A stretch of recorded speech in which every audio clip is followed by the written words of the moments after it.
بسم اللہ الرحمن الرحیم۔ میرے بھائی اور بہنوں، آج کی اس ویڈیو میں آپ کو ایک ایسا وظیفہ بتایا جائے گا۔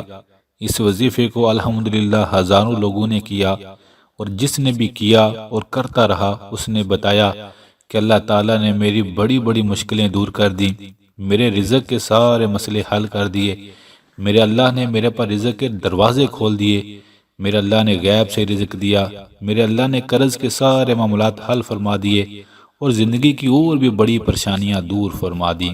یہ وظیفہ بڑا خاص ہے، بس آپ اس وظیفے کو جب شروع کر لیں گے، کرتے رہیے گا، انشاءاللہ آپ اپنی آنکھوں سے اس کا فائدہ، اس کا اثر دیکھیں گے۔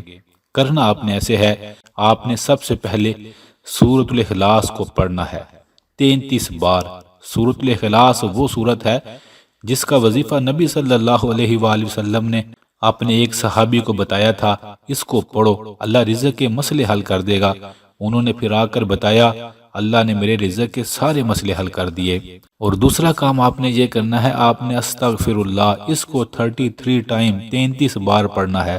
استغفر اللہ اتنا طاقت والا وظیفہ ہے کہ جناب نبی کریم صلی اللہ علیہ وآلہ وسلم نے فرمایا ترمذی کی روایت میں، اے لوگو، جو بندہ استغفر اللہ پڑھتا ہے اللہ اسے غیب سے رزق دیتا ہے۔ بتائیں، جسے اللہ غیب سے رزق دے گا پھر اس کے سارے مسئلے حل ہوں گے کہ نہیں ہوں گے۔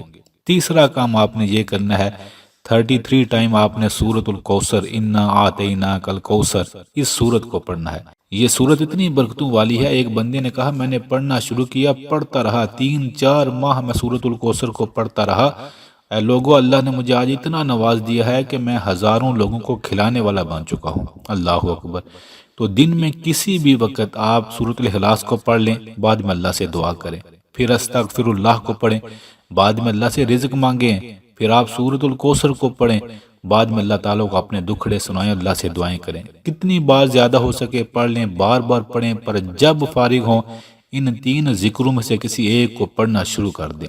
آپ اس وظیفے کو بھولیے گا نا، اور لکھ لیجئے گا میری بات، اللہ تعالیٰ آپ پر خاص کرم کرے گا، آپ کے رزق کے علاوہ بھی سارے مسئلے حل کر دے گا۔ یہ بہت دفعہ زمایا ہوا وظیفہ ہے، جو کرے گا آج کی اس ویڈیو پر عمل، انشاءاللہ ساری زندگی دعائیں دے گا۔ ابھی سے پڑھنا شروع کر دیں۔ آخر میں میرے بھائی اور بہنوں، آپ سب سے گزارش ہے، اگر آپ کو ویڈیو اچھی لگی تو ضرور لائک کیجئے گا اور چینل کو بھی سبسکرائب کیجئے گا، اس طرح آپ کا نام ہم تک پہنچ جائے گا، اور ہم انشاءاللہ آپ کو تہجد کی بعد کی دعاؤں میں خصوصی طور پر یاد رکھیں گے۔ آخر میں ہم سب مل کر اللہ کی بارگاہ میں دعا کرتے ہیں، دل سے ان تمام بھائیوں اور بہنوں کے لیے جو کمنٹس میں دعا کا کہتے ہیں، جو نہیں بھی کہتے۔ اے رب کعبہ، ہر انسان کے ہر غم اور پریشانی کو دور فرما دیجئے، آمین آمین۔